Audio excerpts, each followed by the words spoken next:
Peggy Setiawan masih menjadi sorotan hingga kini pasca status tersangkanya dalam kasus Vina dan Eki dibatalkan Hakim Pengadilan Negeri Bandung. Wajahnya mulai warawiri di televisi, juga bahkan di podcast.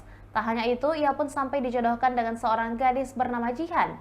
Namun rupanya di balik keberuntungannya itu, ia punya tujuan mulia lain untuk keluarganya. Peggy mengaku sudah bertemu dengan gadis yang hendak dijodohkan padanya, tapi rupanya ia belum berpikir untuk menikah dalam waktu dekat. Dalam sebuah podcast, Peggy menyikapi dengan cara berserah soal perjodohan.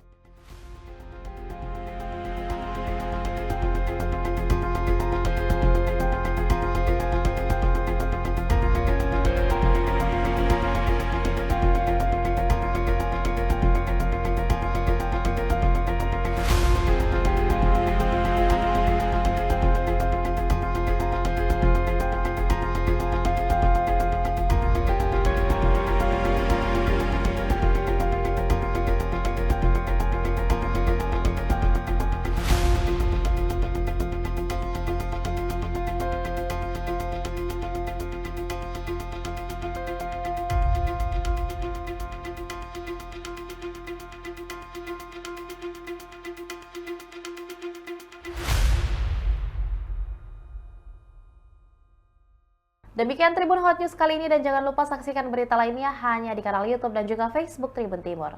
Download Tribun X sekarang, menghadirkan lokal menjadi Indonesia.